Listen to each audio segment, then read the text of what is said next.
అద్భుతం. ఇది ఒక super natural suspense thriller movie. ఇది 2021లో రిలీజ్ అయింది. సూర్య ఫోన్ కి తనకు తెలియని వ్యక్తి దగ్గర నుంచి ఫోన్ కాల్స్ వస్తాయి అండ్ తన ఇంటికి ఎవరో తెలియని వ్యక్తి ఫుడ్ పంపిస్తారు. ఇంకో వ్యక్తి దగ్గర నుంచి తనని ఒక కాంపిటీషన్ లో పార్టిసిపేట్ చేయమని కూడా చెప్తారు. నెక్స్ట్ డే ఒక మ్యూజిక్ డైరెక్టర్ కు ఇంటర్వ్యూ ఇస్తాడు సూర్య. అయితే సూర్య ఆ డైరెక్టర్ ని ఇన్సల్ట్ చేస్తాడు. అతని మేనేజర్ సూర్య నాన్నకు ఫ్రెండ్. సూర్య మ్యూజిక్ నేర్చుకోవాలి అని ముందుపట్టు పట్టడం వల్లే అతని తండ్రి చనిపోయాడు అని సూర్యని తిడతాడు. ఇంకోవైపు వెన్నెల ఇంట్లో ఆమెకు సంబంధాలు చూస్తారు. అయితే వెన్నెలకు అది ఇష్టం ఉండదు. కానీ అంతకు ముందే 2 సార్లు కాలేజ్ ఎంట్రన్స్ టెస్ట్ లో ఫెయిల్ అవటం వల్ల వెన్నెల వాళ్ళ నాన్న ఖచ్చితంగా పెళ్లి చేసుకోవాలని పట్టుపడతారు. అయితే వెన్నెలకు ఇంకో ఛాన్స్ అడుగుతుంది. కానీ మాక్ టెస్ట్లో ఫెయిల్ అవటం వల్ల వెన్నెల వాళ్ళ నాన్న ఖచ్చితంగా పెళ్లి చేసుకోవాలి అని పట్టుపడతారు. అటు సూర్య ఇటు వెన్నెల ఇద్దరు సూసైడ్ చేసుకోవాలని డిసైడ్ అవుతారు.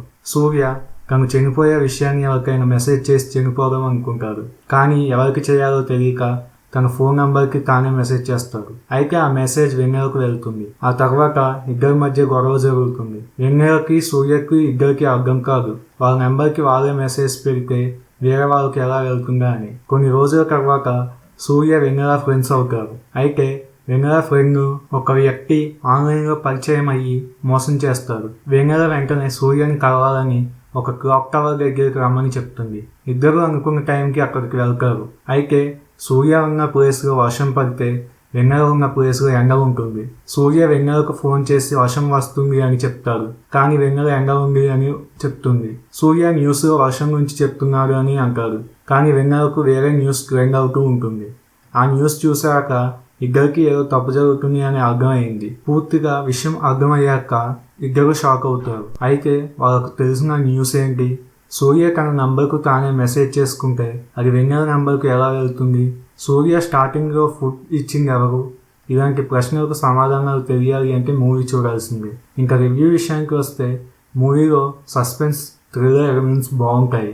కాకపోతే ఎమోషన్స్ని క్యారీ చేయడంలో మూవీ కాస్త ఫెయిల్ అవుతుంది. సస్పెన్స్ను డైరెక్టర్ చాలా బాగా రివ్యూ చేశారు. అయితే క్లైమాక్స్ చాలా వీక్గా ఉంది. అండ్ ఆల్సో ఈ కాన్సెప్ట్తో ప్లేబ్యాక్ అనే మూవీ కూడా ఉంది.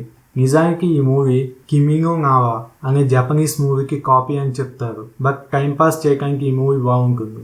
దీనికి IMDb 7.4 రేటింగ్ ఉంది. దీన్ని మీరు Disney+ హాట్స్టార్లో చూడొచ్చు.